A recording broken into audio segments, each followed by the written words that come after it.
I'd like to thank everybody for attending our post-fight press conference tonight.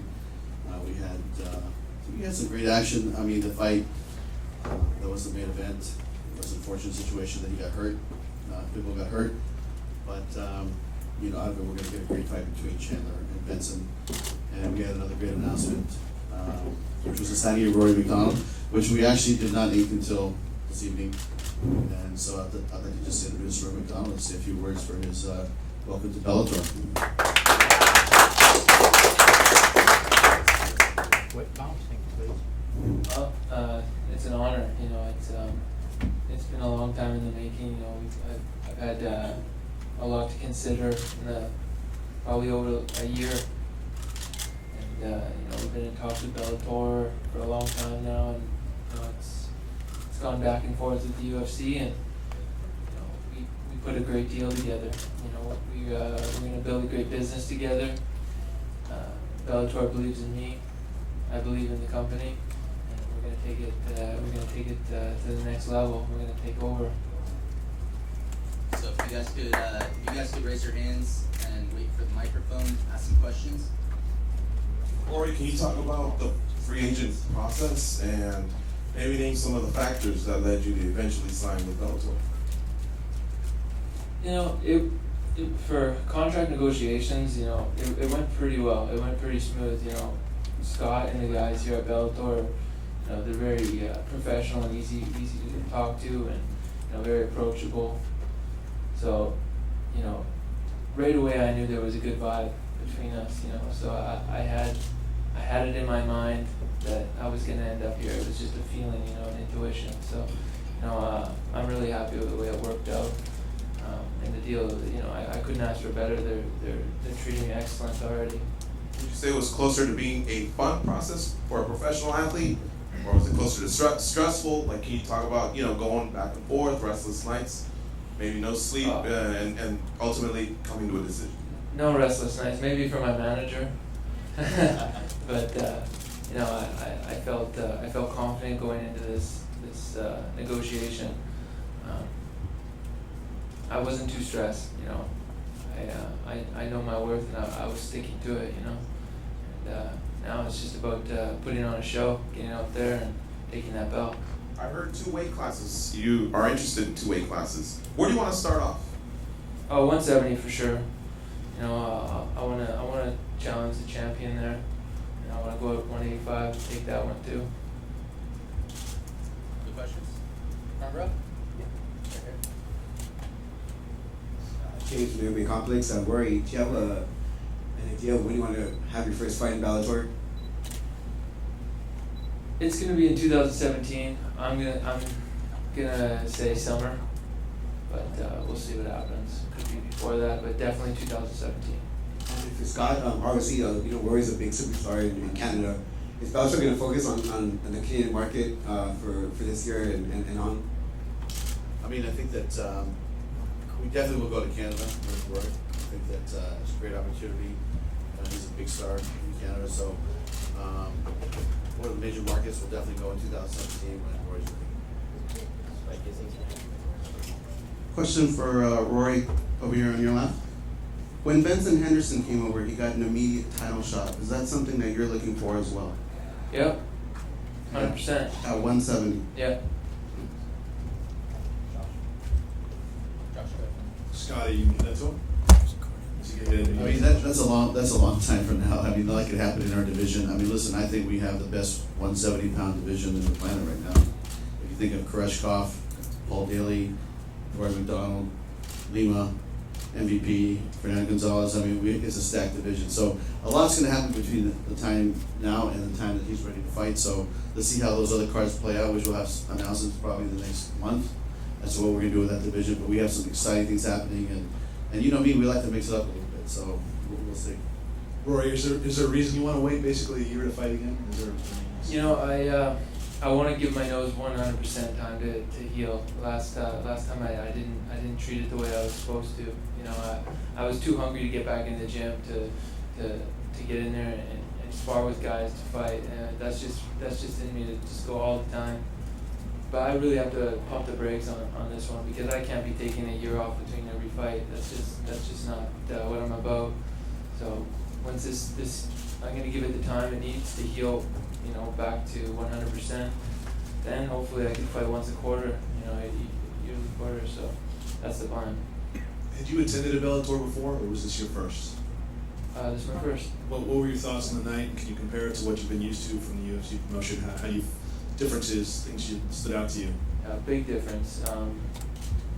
The production of the show, that just stands out right away. You know, that the big the screens, the entrances.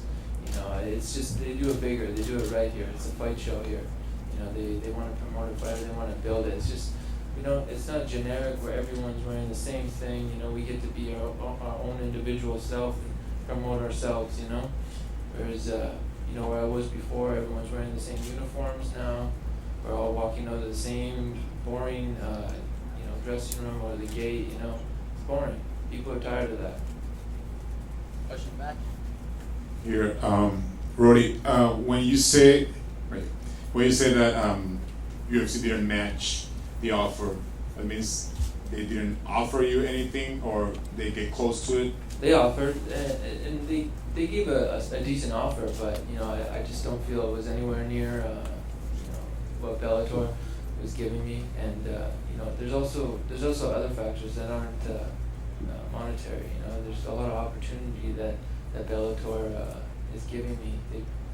The belief that they have in me, the weight that they're putting on me to promote me to go into Canada. You know, we're gonna take Bellator into Canada, and we're gonna do it big. You know, we're gonna reinvigorate that market. Those fans are gonna get a proper fight show again. Have you think in your adaptation process, you think it's gonna take you a while? Sorry? Your adaptation process here in Bellator? It's a fight, man. I'm gonna walk down that cage. I'm gonna get into a scrap, man, and knock people out. Scott, any other targets? You're bringing talent, a lot of talent right here to the company. Any other targets? You know, there's there's the free agent market. You know, is something that comes up from time to time, and not every free agent that has approached us or come to us and said, hey, you know, we're a free agent now. We'd like to have you guys engage with our fighters, and but not every free agent do we want to pursue. So there's certain people, you know, like Matt, like Benson, like Rory, we felt they could move the needle for us and really help this company along. So we're going to go after every free agent that's out there, and if you're a fighter fighting in a different league and you want to exercise the option of free agency, that's how you'll know your value. And to me, I think Rory did the right thing, and why wouldn't you? Because if you don't, you're going to only know what one company is offering. And this is good for the MMA industry, not just for Bellator or whoever. I mean, you need to have two buyers. When there's only one buyer, then the price will ultimately go down at the end of the day. Last question up here. Roy. Sorry. Go ahead, David. All right.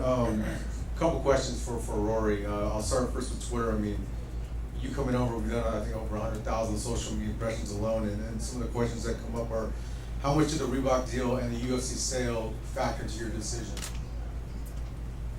You know what? It wasn't a major thing for me, but you know, it's a part of it. You know, it's like I was saying before. You walk into that cage like every single other person out there on the roster. We're basically like a robot walking in the cage with the same jersey on. There's no difference between this guy and this guy. It's boring. I find it very plain. You know, I understand where they were trying to go with it, but that's just not fight sport. You know, there's no personality there.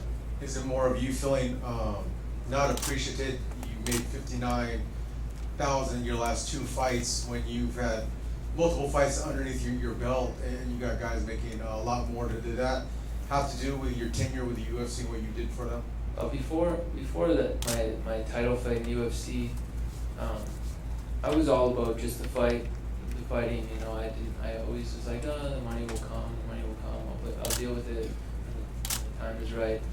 I just wanted to get in there and fight as much as possible, fight the best guys, and I think that's the spirit a lot of the fighters are carrying now. They don't want to worry about the business end of it, but you know, times are changing. People are starting to be more aware. You know that we got to start making some profit out of this, not just the promoters. The tide is turning. And for me, that title fight against Robbie was an eye opener. It was like, okay, we got to the show where you wanted to go. Didn't work out, but now it's time to start making some money. And last part of the question is, were you slightly hurt in your last fight? And then the last question for Coker and you, does it hurt when like someone like Cowboy Cerrone doesn't even listen to an offer that you may have on the table? Does that hurt fighters and what you guys are trying to do moving forward in the future? I think that just hurt himself, really. Good. That's a personal decision on his behalf. I don't know his deal. I don't know too much about that. But what was the first question? You mean? Were you slightly hurt in your last fight? My slightly hurt. Were you hurt going in your last fight against one? Oh, going in? My nose was broken. That's it. I knew it was busted before, so I mean, that's it. We're gonna have a photo op right here, and then we'll get the main event fighters from this card.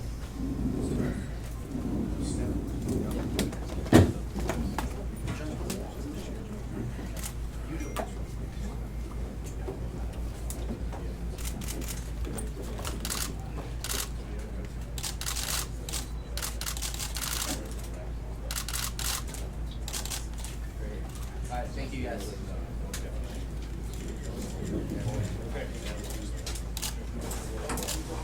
I'd like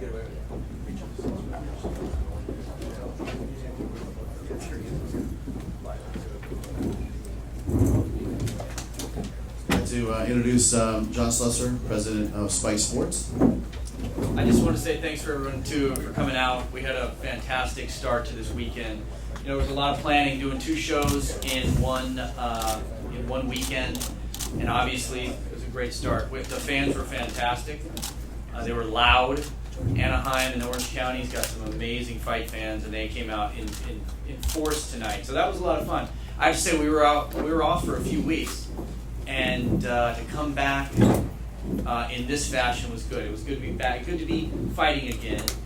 We took a few weeks off over beginning of August here, and we've got a big rest of the year. We got a lot of fights coming.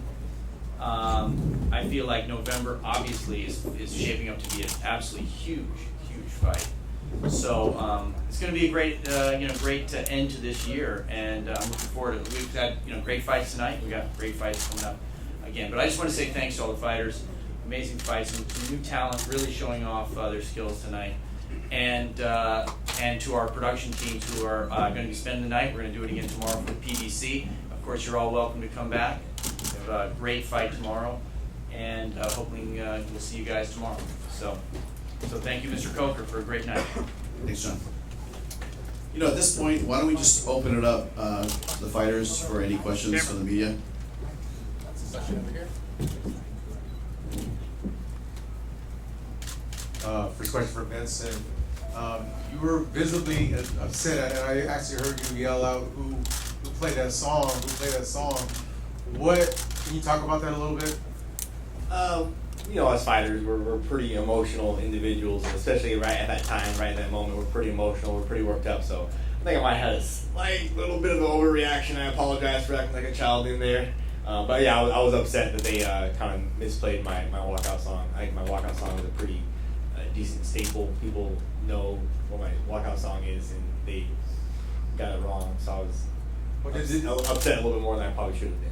But did that play into your psyche as you started the fight? Because I know there were some bluebirds. Once the fight starts, the fight starts. You can't make any excuse. Oh well, he dyed his hair yellow and I wasn't expecting it. Oh, he did this or the wrong walkout song or this or that. Yada yada yada. No excuse. Once the fight starts, and my performance was what it was.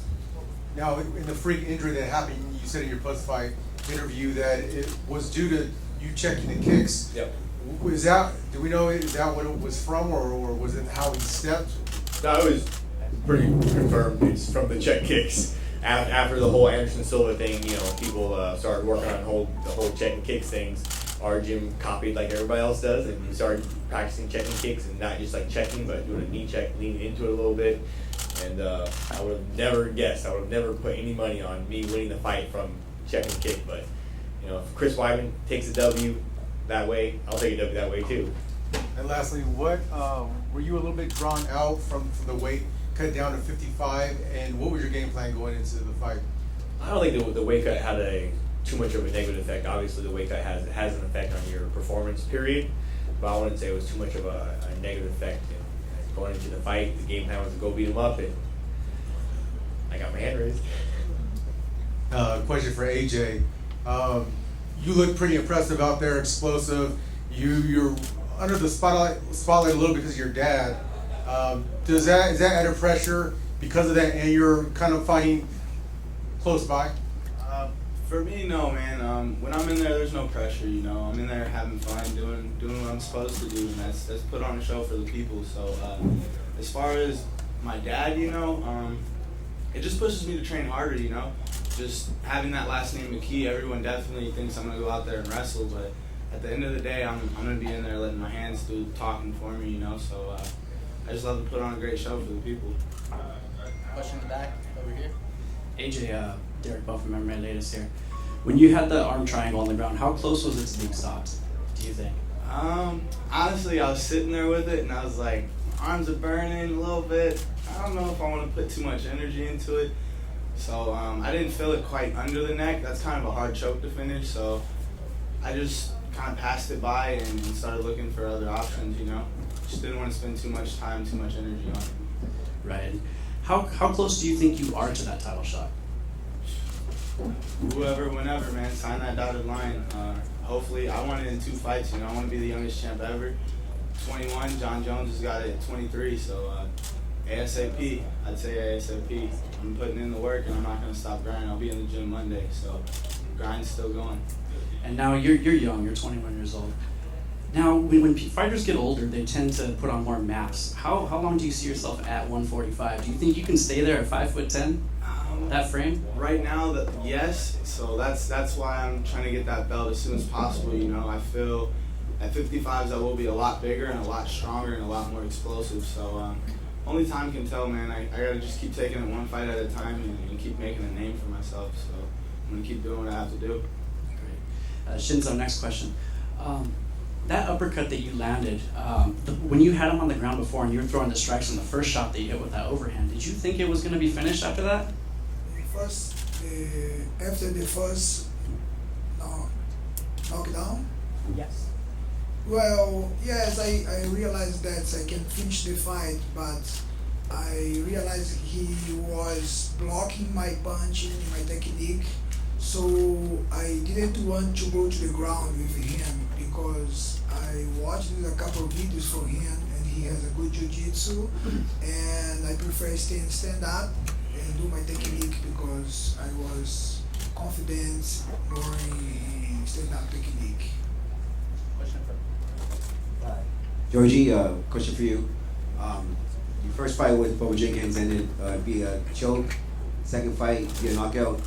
I know now it's like you're a free agent now. Are you gonna wait a while before you get in the cage, or are you gonna start testing that free agent market? Yeah, we're gonna see, you know. But I have some unfinished business here. Hopefully we could come to a good agreement. But yeah, you know, I wanna kind of stay here. We'll see. Scott, are you gonna re-sign him, or are you gonna? I think we're already talking to him actually. So I mean, listen, you know, since I've been here, Georgie's put on some great performances. And win, lose, draw, whatever, he always brought it, and that's what I appreciate is that, you know, we know that when we put him in a bout, he's going to be on, and those are the types of fighters that we like to keep. So very good. And another question for Chinzo. How'd you feel after your Bellator debut? I mean, and are you looking to get in the cage sooner rather than later? Sorry, the second part. Oh, are you looking to get back in the cage this year or maybe next year? Yeah, first of all, I feel very happy for sure because it's my first fight here in Bellator. So I'm so happy, and especially because I had a good winning and a good victory, and What's the second question? Oh, that was it. Yeah, that's it. Question right here.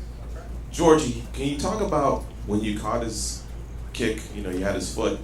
There's options like a trip, or maybe trying to grab a single, and then of course you went with the heavy hands and got the takedown. Like, how fast is your mind moving, and do you train those situations and all the different options you have with that? You just gotta let it happen, you know. I wasn't there to kill him, so he gave me the opportunity, and I landed a hand. So I'm either to kill him or get killed. So it doesn't matter to me.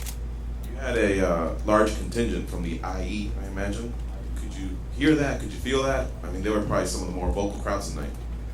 When I was fighting, no, because I was in the zone. But after, yeah, after I could see all the crowd. Question for Benson. What did you and Chandler say to each other afterwards when you guys were posing? I didn't really hear what he said.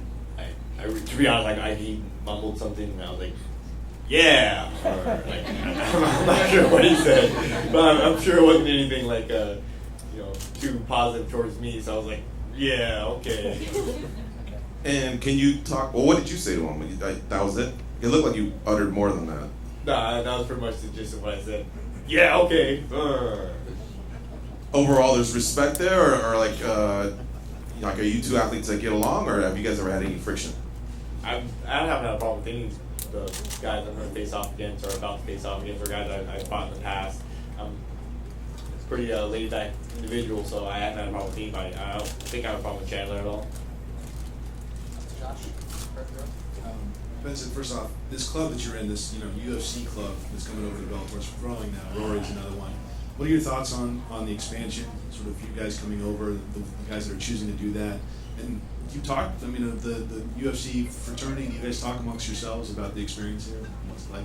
Yeah, I think for the most part, when it comes to talking about that, I've had quite a few guys hit me up and ask me about the Bellator and the signing and the workings of the deal, and I just give them my honest opinion. I don't try to sell anybody. I don't say, oh, hey, you should do this or you should do that. I give them, my perspective, my point of view, how these guys have treated me, the kind of deal that I have, and then I, say, hey, you gotta make your decision based on what's best for you and your family.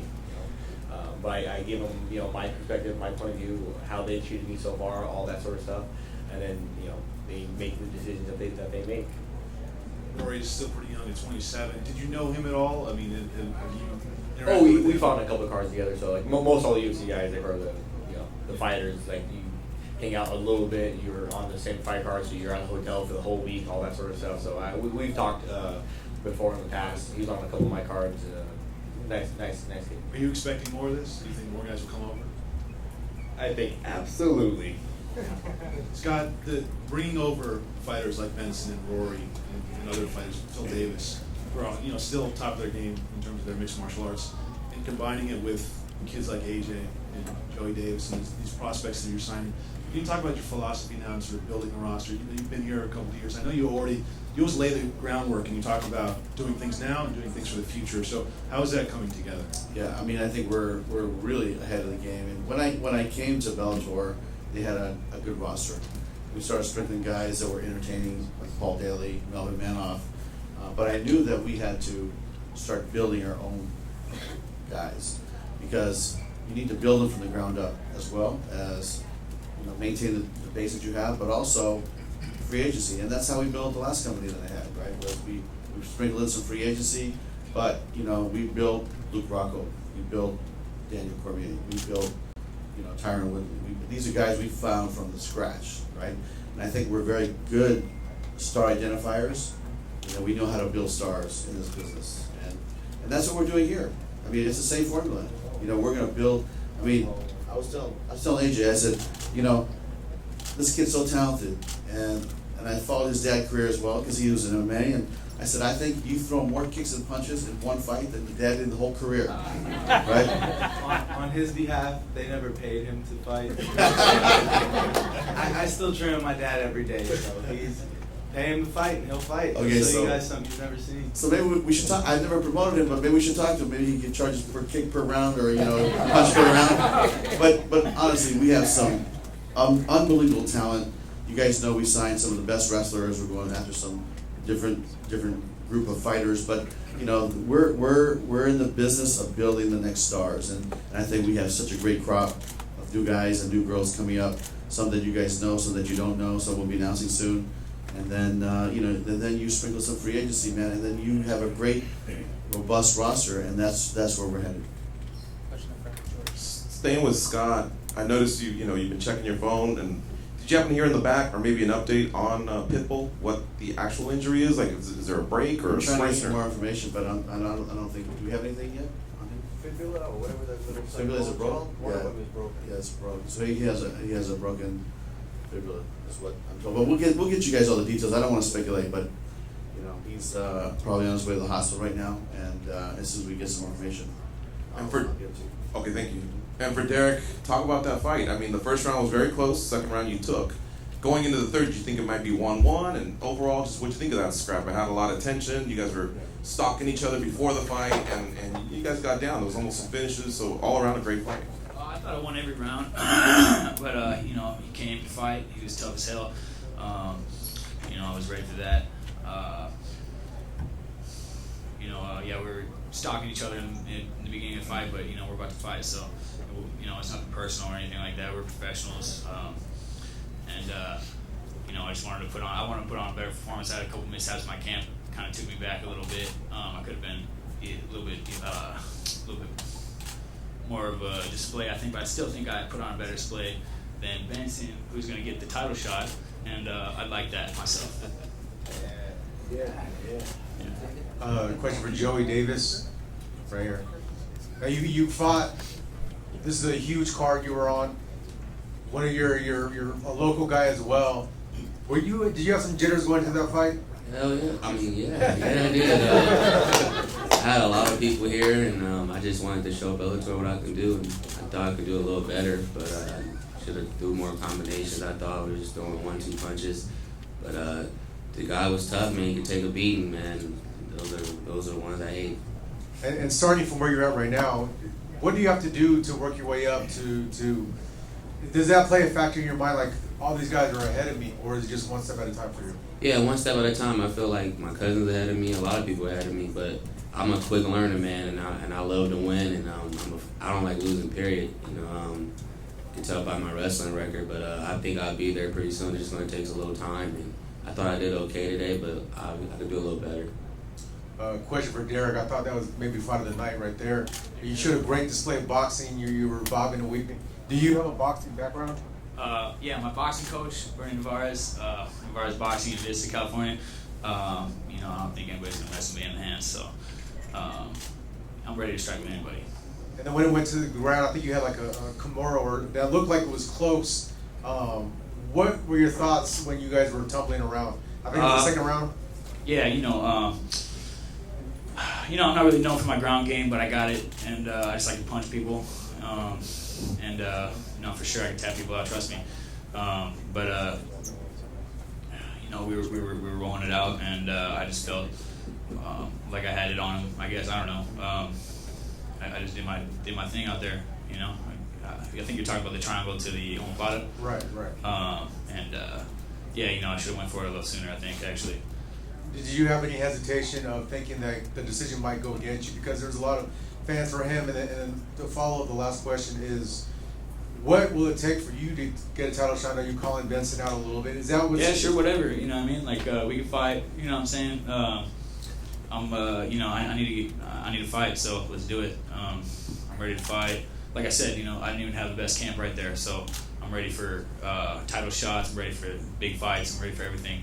Nobody's gonna beat me. Not a lightweight. Question goes. Questions for Joey and AJ. You guys are teammates, and oftentimes we hear that the anxiety isn't so much for when you're fighting, it's when your teammate fights. Can you talk about the process of being on the same card? And is that something you would want to do in the future, maybe in November? For me, there's no anxiety. I would love to do a father-son fight, be the first in history to do that. Nobody's done that. So, hey, I'll corner my dad will corner me. Like, let's do it, dude. When I'm in that cage, I'm having fun. I enjoy coaching, I enjoy helping, this is just what I do. I have fun with it. There's no pressure at all for me, at all, anytime. For me, it was, this was always been my dream to fight my cousin one time, you know what I mean? And the whole day just been a blessing for me. So I'm just happy right now, man. Lost for words. I feel like I was more nervous for his fight than mine, honestly. I was sitting on the cage side, like just trying to coach. It was unexplainable. He yells at me a lot, you know. And I'm older. It's kind of weird. I see little mistakes, but for a month and a half of training for him to come in here and do that, I'm so proud of him, man. He's gonna be right there, right behind me, you know. I feel like we're gonna be the face of Bellator, you know. Anybody feels otherwise, step in that cage, sign the dotted line, and we'll prove you wrong. Question for Ben. Ben, what'd you make of how the fight was going up until the stoppage? I felt like I couldn't get started. I felt like he was sitting down on that, fastball, waiting to let something loose. I was like, he's in trying to hit me. But I felt like I just couldn't get started. Second round started going. I started getting my jab going a little bit better. Started pushing the pace. So I was trying to go forward to engage, but he kept doing a good job of being elusive, dancing around, and just couldn't quite get it started the way I would like to. Do you attribute that to anything, or can you elaborate on that? Do you feel you came in a little bit cold? I might have to take a look back. Give me a couple of days to look back at the film and see what's what. And as of right now, though, placing my finger on what it was that didn't allow me to get started, you gotta take off hats off to Pitbull. Obviously, like he's a a great fighter, former champion. So it was nothing that exactly just me. There's another person in there too. So I'd say that he did a great job not allowing me to get started, which is what you want to do as a fighter. You don't want to let your opponent get started. So I think he did a good job. Gotta take hats off to him, and I gotta fix whatever holes that were for. Did you feel you were winning the fight up until that point? I thought so. It was one of those toss-ups, flip a coin, give it to this guy. Oh yeah, sure. Flip a coin, give it to that guy. Oh yeah, I guess, sure. That was definitely kind of close. I know I needed to turn it on, going into the second and going into the third. Question for John. Tomorrow you have the boxing event, and I'm sure you'll know soon enough how I guess they call them the overnight numbers, how the MMA does. But I'm just curious, what's the overlap between combat sports fans that just love both and will tune into both nights versus like some will just tune in tomorrow and some will just tune in tonight? Well, I mean, part of doing this whole event was that we have two premier properties, and we wanted to put them together. There's a lot of, not just to create a great weekend because there's a lot of efficiencies, but, we believe that, combat sports fans love a good fight, and we're hoping to introduce fans who maybe haven't come to a boxing match to come be here tonight, hear about it, and come back tomorrow, and vice versa. We've done a bunch of pre-promotional events and got the word out that we'd like to see more crossover. Who knows? But we will find out the numbers actually on Monday. We don't find out until Monday. But I think that we've done a really good job. We'll continue to do a good job of co-promoting. There's a lot of stories on both sides. We try to tell those stories. We have the best production team in the world. We try to tell those stories. And if you saw the show, we're talking about tomorrow night. And tomorrow night we'll be wrapping up what happened here and continuing that storyline that is unfolding before us. So bottom line is we're putting the pieces together, and it's turning out well. This weekend has been fantastic. Already we're seeing so many. Everyone's getting along. We have two promotions in the same building at the same time, and it's going great. I'm really excited about what we saw tonight. The crowd is great, and tomorrow night should be great too. So. I think we're going to see some crossover. I think we're going to see some new fans from both sides, and I think we'll hopefully continue this great weekend. Just a couple more guys. And AJ, you told us this week on MMA Junkie Radio that you're interested in maybe boxing. So will you be here tomorrow? And have you told your bosses, that you're interested in maybe getting in the squared circle? I'm interested in fighting anywhere, anytime, any place. Fighting is just what I love to do. Paycheck's a bonus, but at the end of the day, since I was a little kid, I always wanted a state championship ring and a belt. So that belt's what I want, Hey, you got a boxing contract for me tomorrow? I'll go fight. You want me to fight? I'll fight, It's all entertainment, So you build a name and people supply demand thing, You build a name and you can do whatever you want. So, who knows? Question for Ben. Since Rory McDonald's now in Bellator, do you have any interest in moving back up to potentially fight with him, maybe in Canada or in a Dynamite event? I'm pretty much open to everything. You know, Scott signed me, Bellator signed me, they brought me over here for big fights. That's the reason why I always signed for big fights at 155, big fights at 170. I'm game. You need to fight on 2 weeks notice, 1 week notice? Sure, no problem. You need a 5-rounder on 1 week notice? Sure, no problem. I'm your guy. I can give it to you. So facing off against Rory or whoever at 170, yeah, no worries. And then question for John and Scott. Over here. Do you guys feel like mixing both boxing, kickboxing, and MMA really harms your brand because people don't really know what to focus on? It's just Spike TV Sports and MMA and then kickboxing and then boxing. Do you feel like it's content overload, especially all in one weekend? I'd like to just start. I mean, I grew up a boxing fan. I love boxing, and I'll be here tomorrow to watch boxing fights. And if you look at all these guys up here, there's not one guy up here that doesn't have a boxing coach and working his boxing skills. MMA is boxing, kickboxing, jiu-jitsu, wrestling, all combined. That's mixed martial arts. So everybody up here, I'm sure they're all boxing fans too, and they love to watch a boxing fight. So it's part of modern day martial arts. You can't separate it and say, well, are you a fan of this or a fan of that? You have to be a fan. If you're a martial artist, a mixed martial artist, you're a fan of everything. And you're using everything together as a fighter, an eclectic style, but boxing is a big part of that. And I think you saw some of that tonight. And all these guys are talented. These guys, I think that, listen, if their focus was to go be a boxer, I think they could do it. The same thing with the boxers. If their focus was to be an MMA fighter, they could probably do it. And so I don't think that's, the way I look at it is part of martial arts. It's not separate. And then when you say the brand, I mean, Spike is a home of, combat sports. You can watch kickboxing on Bellator, you can watch Bellator MMA, and you can watch boxing. I mean, what a better way to spend the weekend. And that's how I feel. I mean, John? Yeah, I totally agree, and I feel like it's not overload. I think it's not enough. I'd like to do this. I'd like to do this more often. It's been great. One or two more guys over here. Scott, since you guys are going to San Jose, I'm curious, will you, I'm thinking of Josh Thompson, is he ready to go again? May he be featured on the card, and are there any other names that you can already share with us? We announced the fight earlier today with MVP and Fernando Gonzalez, and then the main event will be Chandler versus Henderson. That's going to be the main event. But we also have 2 other fights that we're going to announce, or 3 other fights actually we'll be announcing probably next week. But that's going to be the big fight, is the main event between Benson and Chandler. Can I fight? You can fight anytime you want. Let's do it. Last question for David. The question for Scott. We've seen it's cliche. MMA is the fastest growing sport in the world right now. But what's really growing as well are personalities and talk. And is that something that you're looking to promote? We talked yesterday about you doing fun fights, fights for the fans, fights for the hardcore fans. But like someone like an MVP, if you put him against someone with an identical personality, there might be some water bottles being thrown around in the press conference room.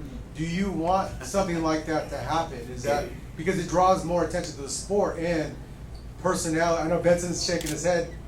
No, but in the end, the numbers don't lie. What's your take on all that? I mean, we've done, like I was telling some people yesterday, the fun fights, the very first fun fight that I watched, and I think I told you this story, was Bob Sapp fighting Nogueira in Pride.